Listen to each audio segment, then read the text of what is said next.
Alam mo, in fairness, dito ko kaya sinabi ko sa kanya, ano siya, ang dami mo makukuha mga ano sa kanya, mga pinagdaanan niya, ang sarap niya magkwento eh. Kasi maliban sa parang siya nag-English na sulit, so ako yung tagapakinig lang. Yan, nag-wait siya sa dressing room namin sa tent namin, nag-wait siya kasi magpaakyat na ng bench fashion show. Pero, ano siya, matanong din siya tao. At saka pag if you ask him something, hindi lang isang sagot ang ibibigay niya sa'yo. Mga tatlong opinion siyang ibibigay sa'yo. Mamili kayo kung ano gusto mong paniwalaan. Ito. Pero without referring to anything, ano yung pagkakilala mo sa kanya? Isang mabuting tao. Hindi ko siya kasi kilala personally eh. I've heard stories about him, pero hindi kasi ako judgmental minsan. Hindi ako judgmental na tao. So, hindi ako naniniwala sa unang sinasabi sa akin ng mga tao. Up until my experience ko, yung tao pinag-uusapan namin. So, with Tom, napakabait niya, napaka-sincere na tao, how he loves his parents, his sisters, yung all praises talaga siya sa family niya. Kinwento niya rin yung boy sa Texas. Nakakatuwa na hindi siya madamot sa pag-share na past niya.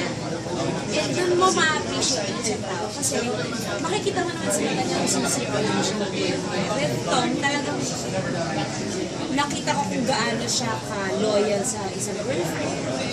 Nakita ko kung paano niya afford ng isang tao. So maswerte, pili ko maswerte kung sino man yung papakasalan ko. So na-open niya sa iyo yung question. Isang time may kwento ba niya sa iyo? Yung involvement niya sa isa sa mga tao involved sa show. Alam mo, in fairness, hindi niya kunento siya. Kasi siguro alam niya I'm hosting a show na involved yung ex niya. Na-overhear ko lang yung mga bagay-bagay na napag-usapan naman. Pero siya ayoko namang magkwento kasi baka naman sabihin may kapanigan ako. Pero na-open up ba niya sa iyo? Na-open up niya naman. Na-open up ni Tom? Na-open up niya hindi sa akin, kay Romel. Kay Romel! Sorry, Romel. Hindi. Ang nakwento lang niya, wala naman siyang in-open up, nabanggit lang niya.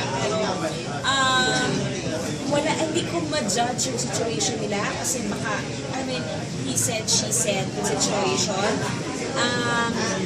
Yes, makapag-placing ako because it's a very personal thing. Hindi ka na-curious magtanong? Siyempre na-curious, chismosa ako. Pero hindi ako Kaya nga, so napigilan mo ito. Ay, oo naman. Kasi ako naman, ayoko naman chismisan ako naman. So, hindi ko talaga siya pinigilan ko talaga. Tinanong ko na lang si Romel kung ano pinag-usapan. Kaya Romel ka nagtanong, Andrew.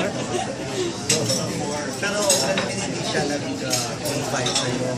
Alam mo, hindi kasi he's in a very good position. He's very happy, he's very contented. Parang, actually, nung pinwento niya, natatawa na lang siya. Wala na siyang,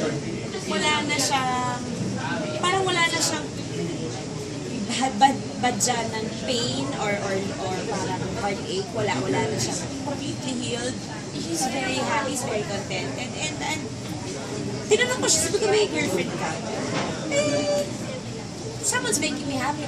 Okay, may girlfriend ka. May girlfriend ka. Yan, basta masaya. Okay, basta masaya. Kaya sila naman, in-open din ba sa iyo yung kinasangkutan din niya yung issue? In fairness sa mga kasama ko, di ba? Oo, may iinit, di ba?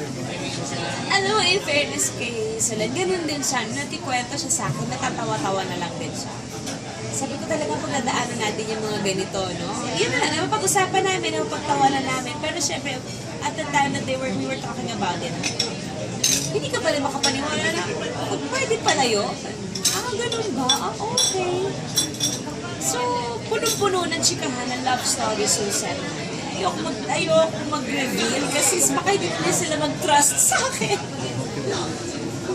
Ikaw ba, hindi tapos ka na dun sa stage of buhay mo na para hindi alam mo na kung paano i-handle ang mga tiyanak sa buhay mo. Marami bang tiyanak pa rin sa buhay mo? Siguro, Paano mo sila ma-handle? siguro sa panahon ngayon, hindi ko na sila, pag pinansin ko pa sila, parang wala ako na pagkatandaan. Di ba? Kasi, pag pagpasok naman natin dito, hindi naman talaga mawawala yung mga maliliit na tiyanak na yan nasisira sa diskarte mo, nasisira sa relationship mo sa iba't ibang mga tao. Ako, nung tumanda na ako, nung napaiyak na ako sa press con, doon ko na-realize na, okay, pag umiyak ako lang ang iiyak. Walang ibang iiyak na kasama ko, kundi ako lang. So, battle ko to, laban ko to. Ako lang ang, sarili ko lang ang pwedeng magtanggol sa akin.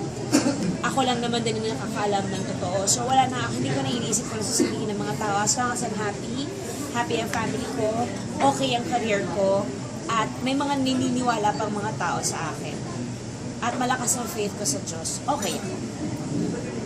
Wala nang selos, okay na rin kayo. Wala naman kaming naging selos ni Rai. Siguro mga nai-issue lang yon. Pero syempre, may mga selos man, pero hindi naman siya naging malaking issue. Hindi talaga. Yung pa-cute lang. Mga ganun lang. Mas magtataka naman ako kung hindi ako magsiselos sa kanya at siya ay hindi magsiselos sa akin. Ibig sabihin, hindi niya ako ganun katakal. So siya, paano siya magselos sa'yo? Tahimik lang yun. So nararamdaman? At saka hindi aamin yun. Ako din naman di ako Hindi pa umamin sa'yo si Ryan Marcelo. Hindi. Talaga? Ako din naman di ako umamin sa kanya. Hindi ako aamin ever. Pakiramdaman na lang. Pakiramdaman na lang. Ano mo lang to? Read my lips. Ano daw ay, ito, natatouch lang ako sandali. Baka kasi may glow. Glow in the dark.